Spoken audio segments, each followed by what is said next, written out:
All right. Good evening, everyone. Welcome. This is Deshaun Bradley, the Fighting Carrier. Welcome to this week's or today's episode. I'm going to talk a lot about, well, not really a lot about, because today's been a very long day. As I predicted it was going to be, I'm just going to talk about some nonsense, have a little bit of fun today because, man, did I work 12 today, and it was just a nightmare today. Oh my goodness, what a day today. But again, welcome. This is Deshaun Bradley. I am the Fighting Carrier. Hope everyone had a good day off yesterday. To spend time with your family. Yesterday was Memorial Day, and of course that's a day to really reflect on what's valuable to you. It just reminds you of how precious life is. You're here today, going tomorrow. How short life really is. So you really want to take advantage of all the time, opportunity you have to be with family, be with friends, and to enjoy that, to reflect on what others have lost and whatnot. So, just a good day just to sit back and just relax a little bit and think about these things, to reflect on matters. Now, as you see the title of this week's stream, it says which candidate responded. I'm going to talk about that. We have a couple of candidates that's running for NALC president, Mike Cariff and Mr. Henry, there for the CLC and CLC in general. They're going to talk about which candidates actually responded. I sent the question out a day after Renfro gave his little announcement, his little update, and there's a couple of things in there that he mentioned there, talked about fair wages and the COLAs there. So I asked a simple question to the CLC and Mike Cariff. What is your definition of fair wages? Because when you hear that expression, fair wages, there is nothing tangible about it. You don't hear a number. You don't hear nothing. You just hear fair. Well, what's fair? Now, what's fair to you definitely won't be fair to me, perhaps, and vice versa. So, what is fair? What is fair? So, I'm going to get into that. I'm going to get into the candidate who did respond to it, and also I'm going to get into my definition of fair. But before I dig deep into this, let me tell you about our day today. My day today, at least. I know everybody was probably busy today, no doubt. And what's interesting? Today I had 3,000 DPS. That's the first time I ever had 3,000 ever on my mounted route. And you want to know what's interesting about the DPS today? Even in our loose tub mail that we got today, you want to know what's interesting happened in my DPS in that tub mail? We got in our tub mail and our DPS today, we got mail that we threw in our Ubom about a week or two ago. It came back for some reason. Now, does the plant ever get in trouble for anything? I'm just curious about that. Have any of you ever heard of a plant worker, a clerk, or someone ever getting in trouble for the things that they do? I find that interesting that it's always the carriers. It always seems like the carriers. We're always the ones to get in trouble or something. We're always held accountable for some reason. But anyway, we got Ubon mail back that I actually threw some of that away again today. But some was in my DPS again. Some was in the tub flats, the loose flats. So that was interesting today. And then on top of that 3,000 DPS, I had a ton of DPS errors. Okay, you get to delivering, a good section of it, and then you get to another part, and then behind the next section is the previous section that you already delivered. I mean, it was big chunks today. On my 1571, I brought back, 269 letters, and I brought back about 4 flats that were put out of order or just got missed for one reason or the other. But yeah, my 1571 is packed.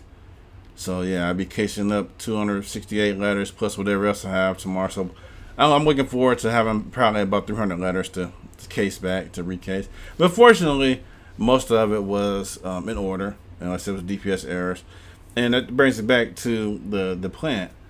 Like there's oftentimes for some reason since I've been in this new office and here in my hometown, there's been nothing but plant errors like week after week, and I'm just wondering, is any of these people ever held to an account? And who knows? I don't know if they are or not. Perhaps, who knows? I don't know. But yeah, that was my day, and I ended up working from 7:30 until 8 p.m. today. So a nice long day. And uh, what's actually interesting is my supervisor told me that the acting impu last week told us that no care is gonna work 10 hours today. I was like, yeah, okay. You know how it is when you get new impus, new postmasters, new supervisors. They always want to get in here and try to reinvent the wheel. They try to, they want to do their own little thing and stuff, not realizing that, hey, this is the real world. This is the route. It is what it is. And I had about an hour and a half taken off my route today too, so that was helpful. If I didn't have that, of course, I would have been past 12 hours, but we're not doing that anymore. So there goes that. With that, excuse me. I need to give me a sneeze button, like some of these other shows have. A sneeze button. But I apologize for that. A little bit dusty. So, but no, I just want to tell you about my day, and I know you guys had a busy day too. I'm not the only one. Let me tell you a little bit about what's going to happen this week. I'm going to re-listen to Renfro's update. I'm going to take notes and I'm going to break it down. If I can, I'm going to try to play some of it as well, because it's recorded on another stream that I have. On my last stream, I recorded that entire meeting that he had. So if I can figure out a way to play that, I will. And we'll just break it down point by point, some of the key points that I want to discuss with that. But then I'm working on another project, working on a project to honor someone here from NALC who is, I don't know, he was a good guy. He was a good guy, very popular, beloved by many. But I don't know how many of us newer carriers really know anything more about him than what we've heard from others. So I'm going to do an analysis of that and bring honor to this particular person here. And in that same vein, discuss some of the things that he did based on the available information that I have available. So that's some of the things I'm going to be doing this week. So basically, I got 2, maybe 3 more days to stream. I know Thursday, of course, I don't stream on Thursdays. That's my religious night. So looking forward to streaming tomorrow and again on Friday. And quite possibly again Saturday too. Just depends on certain things that take place that day. So with that, let's get into this. Now, which candidate responded to my inquiry on Friday or Saturday? I think it was Saturday. I inquired about the CLC as well as Mike Cariff. And let me see here. Let me pull up my image here. See if I screenshotted the whole message that I sent to both of them. Let me get in here. Library. Go to my library. Screenshots right there. Okay, of course I didn't do the screenshot. But basically, I asked a question to both the CLC and to Mike.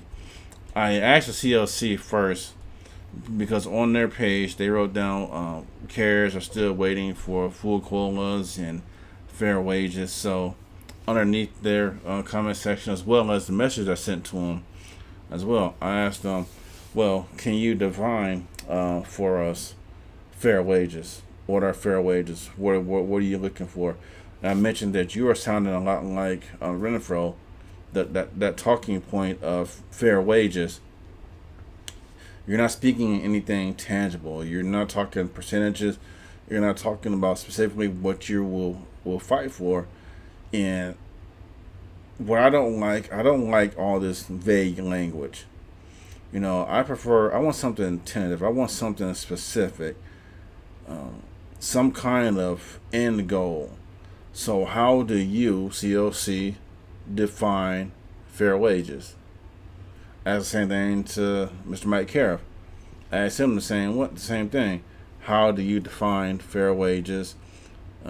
What do you mean when you talk about how do you define the full COLA there? What does that mean? And I gave it a day or so to wait for a response. And you know which candidate actually responded within the next day? It was not the CLC. And I've noticed that with the CLC throughout the years, even last year when they first announced, I've noticed that quite a bit with the CLC, that these people in the CLC, they have a hard time responding. They do not respond back at all. They get on here and talk about, we're brotherhood, we're all this and that, post brothers and sisters. And yet, when you send an inquiry to them, you ask a question of them, and you're met with crickets. Even if the main candidates are too busy, put the PR person on, someone that can respond, or someone that will answer, or something. But no, you don't even have that on there. Even the general message there. So you guys make it really difficult for me to really trust the CLC, which I don't trust anyway. I really don't. For reasons, I really don't trust anybody, to be honest with you. But looking at the CLC, and you're like a response to carrier inquiries. It makes me wonder. It makes me question. Well, if you can't answer simple inquiries now, what are you gonna do if you're in office? When it comes to the bigger things, are you going to be like Renfro? Are you going to block the commenting on the social media page? Are you going to be responsive? So you don't have to answer every inquiry. I'm not expecting you to do that. However, at least right now, there's no reason for a non-response. And even after Renfro gave his response, I asked the CLC, "What's your response to that? To what Renfro said on Friday?" I gave a response Friday night, right after Renfro left, after his update. Well, I got right back on here, and I spent another 10, 20 minutes talking about what I just heard with Renfro. I get a response. I'm not even running yet. That's going to change, though. I'm going to be running, I think, the next cycle. And I'm going to tell you why. And I'll probably do that tomorrow on tomorrow's show. Why I think I want to run. Regardless if CLC or if Mike wins, I'm still going to run next cycle. And either tell you tomorrow or Friday. Once I hash everything out. Or Saturday. Probably tell you Saturday. That'd be a Saturday show because I already got some other things coming up I want to take care. I want to do. But yeah, CLC. Where's your response at? I didn't hear a response to Renfro. Like, what happened? Where's it at? And I follow you on Facebook, so I would see it come up. But I haven't seen anything yet. I haven't heard anything. I haven't seen a written statement about anything. So, I don't know. I have very little trust of the CLC. What I see at CLC, I see a lot of seasoned carriers who are still seeking higher positions of office, older ones. Do you guys have any young blood in the CLC? Any former TEs who just started in the late 2000s who lost the money and became a CCA? who lost to $6 now became a CCA and still stuck around? Do you have some young blood in there, or do you have people there that's been there since the '90s? They've been in stewards. They are already step Bs and others. Are already presidents of the union or other positions. You know, can you make room for the young folks with fresher ideas, new ideas? And that's my biggest beef right now with all of this, is that you have people here who's already been in positions of power, whether they're executive council, whether they have been presidents. You know, you've already been in positions of power, and like that. I mean, what more do you want? You make room for the young folks? I mean, we got a couple 100,000 carriers, and yet only a few can ever move up within the union. And I know a lot of that is butt kissing, which I'm not gonna do that. That's not me. That's not who I am. I don't butt kiss. That's not what I do. Just like with postal management, then I go talk to me and kind of I'm not gonna do the same thing with the NALC. I'm not gonna kiss butt. I'm gonna do what I gotta do as a man. But anyway, I digress from that. Now, the candidate that did respond to me, good old Mike Cara. Now, I have to admit, with Mike Cara, if I send that brother an email, a message on Facebook, a comment, a question, within the next day or two, Mike Cara will respond. He actually engages with the carriers, with the people, and I admire that of Mike Cara. He actually reaches out. He responds back to you, and when he responds to you, it's at least in my experience. I can't speak for other people, but my experience, if I ask a genuine question, he doesn't come back in a way that's negative. He doesn't come back and shatter you. He doesn't come back and crush you or whatever. He is very genuine in his responses to you. He legitimately try that again. He legitimately, that is horrible. Man, I must be tired from working today. But he's legit. I think he's a good dude. Just based on my interactions with him over the years, the past couple of years, and how he is quick to respond to you. He seems down to earth, and I know he's always say he comes down for about a week or so to carry his route. That's cool. That's cool and all. But yeah, I think of the two candidates running for president, at least, and the CLC as a whole, I don't know if the CLC is just too big. Is it really organized or disorganized? I mean, I don't know. Is it just too big right now with too many people there in it? Their response is very lacking. I don't feel any type of emotional response with the CLC. Pardon me. It's like I'm fighting a cold. But with Mike, I see a person that's genuine, at least down to earth, someone that I can talk to, and he will respond back, big time. So that's what I like about Mike. Now, with that said, when it comes to the election and whatnot, I still believe that Mike and Henry are going to split the vote. Now, I do believe that Renfro is going to win.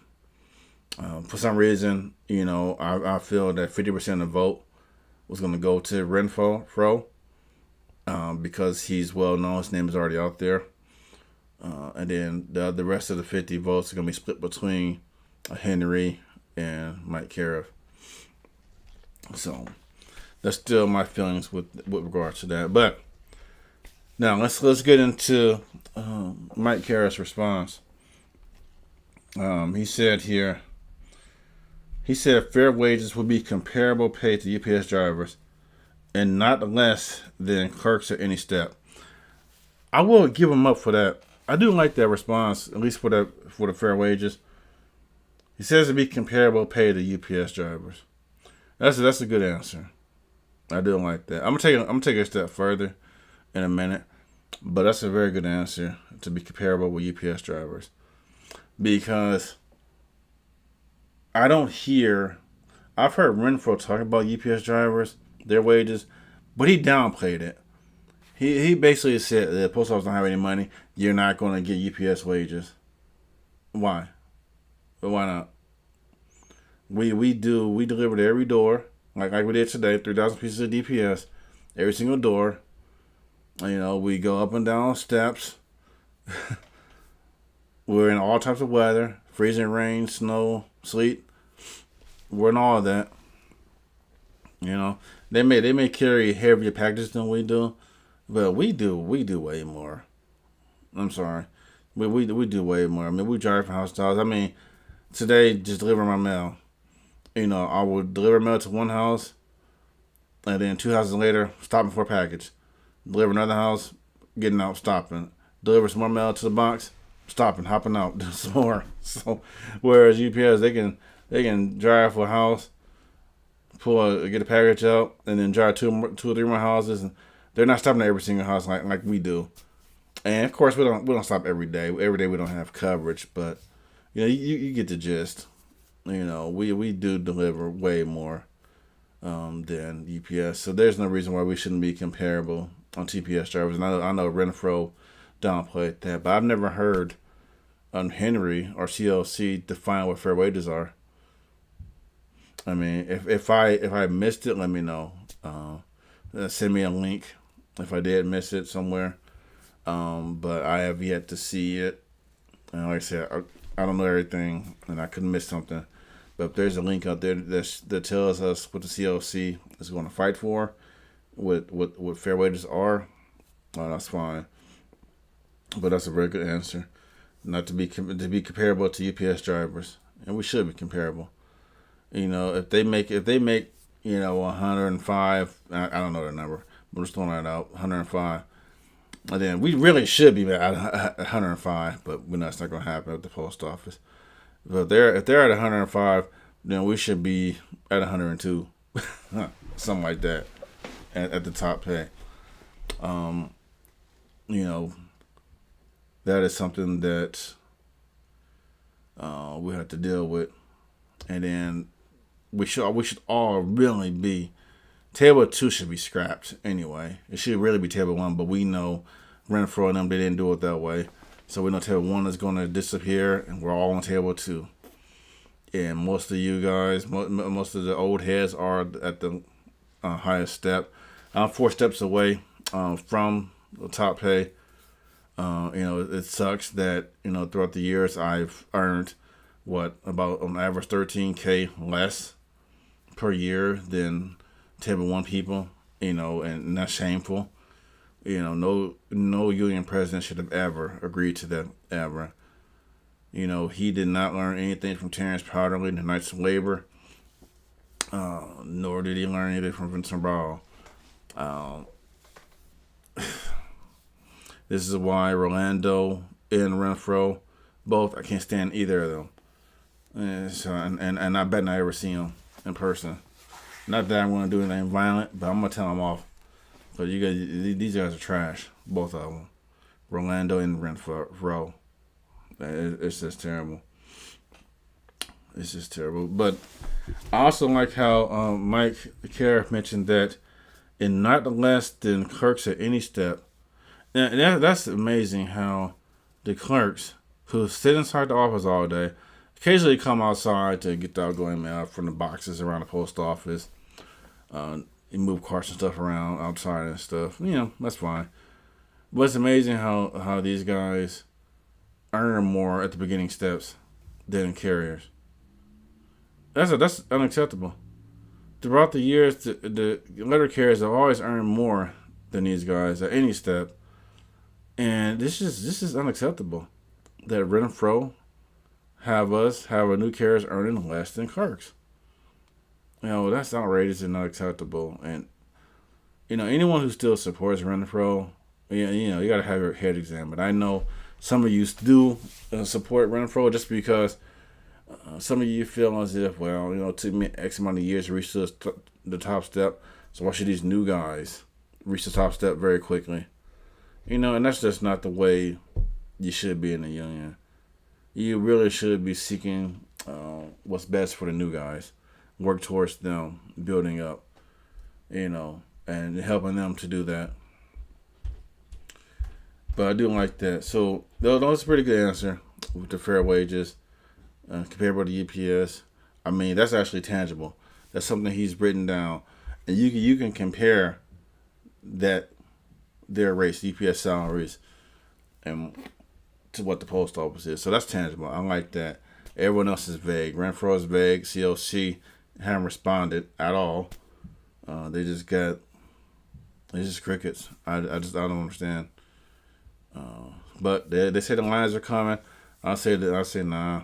Those are the Cubs. The Cubs are coming. The Kittens are coming because there is just no response. There was no, at least in my experience, there's just nothing there. So, but now let me tell you what my definition of fair wages are. There's a news article here. It's an older article, so I'm pretty sure this information may have changed over the years, or the last couple of years. But let me go ahead and pop this up for you guys. Let me pop this article up. News articles. All right. So I don't know if you can see this or not. But my definition of fair wages, this is an article here from Finance Buzz. It is dated, don't remember, 2023, I believe. Yeah. Most recently available from 2023. So, this would be my definition of fair wages. It says salaries versus cost of living. The most and least inflation-proof jobs in America. And it comes down here.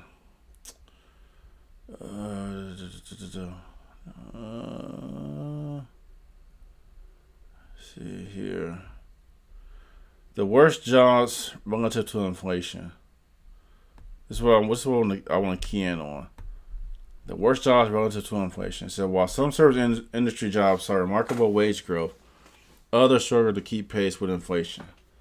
Postal workers experienced the lowest wage increases of any profession, with salaries increasing just 18% from 2013 to 2023, significantly below the national inflation rate of 31%, and a lower rate than any other job. That right there. You see the numbers here. Of course, like I said, this has changed quite a bit based on the information, but the difference from national inflation, minus 13%. To me, a fair wage for me would be our wages, our salaries outpace inflation. So if inflation is 31%, then our pay should be 35, 36%. And our raises should always be above the inflation rate. And I'm not talking about by a percentage point. No. We should be 5-6 percentage points above that, the national inflation rate. So again, these numbers may have changed, but for me, my definition of fair wages is one that outpaces inflation and keeps ahead of it.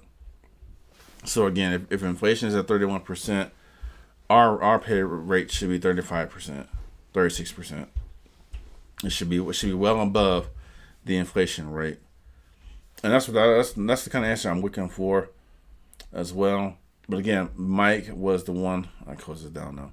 Mike was the one who gave a response, and I truly appreciate that he took the time out of his day to respond. Not Mr. Henry, not the CLC. So this kind of tells me all a lot about the character of these individuals who are running. This tells me a lot. So I said, you do it what you want. We got CLC and Mike running. Vote for whoever you want to, but anyone but Renfro. But that's all I got tonight. And it's kind of late again. I just wanted to get on here very quickly and just talk about that situation with Mike as well as CLC. Again, CLC, they are very, very slow or just unresponsive in general. But Mike, reach out to Mike. He will talk to you. He will respond. And I like that about Mike. So again, he gave a good answer about fair wages. So to Mike, fair wages will be UPS comparability, which we should be there. There's no reason why we can't do that. And one thing too that UPS or USPS may say we can't do that. That's too much money. You know what? Doesn't matter. It's not up to NALC to figure out where the money's going to come from. It's up to USPS. USPS are the ones who need to figure out how to pay us. We demand what we want. They got to figure it out. And if they got to get rid of some supervisor positions that they constantly have job fairs for, so be it. There's no reason why you got to MPOO and the postmaster. The postmaster can do the MPOO's job, and the supervisor can do the postmaster job. There's no reason for all this onion layers of management. It makes no sense. And a lot of these guys sit at a computer desk, make decisions. They had no idea what's happening in a particular city, the office. They just see a computer report, and they say, "Oh, the carriers suck. Oh, the clerks suck. Oh, they're going to overtime. What are they doing down there? DOA says this, but then how come the carrier is always over? Because DOA is garbage. The algorithm is garbage. It's like with the 3,000 DPS today, we had 179 packages. It had 179 on my route. Well above my base parcels and spurs. And my return time was only 30 minutes more. Like, the math ain't mathing. It's not. It's not mathing at all. So that needs to be changed. The algorithm needs to be changed. And there's so much work the post office really needs to do. Okay, and that's all I got tonight. This is Deshaun Bradley, the fighting carrier. Be signing off here real quick. Like I said, it's 9:30 almost here. Trying to hop into the shower and eat some leftover barbecue that I made yesterday that my wife is warming up right now. Smells good here. Grab me a nice water to drink real quick and spend the rest of my time with my family. But again, this is Deshaun Bradley, the fighting carrier. Always fighting for my Postal Blue brothers and sisters here. Look forward to some more episodes dropping this week. We will catch y'all on the next one. All right.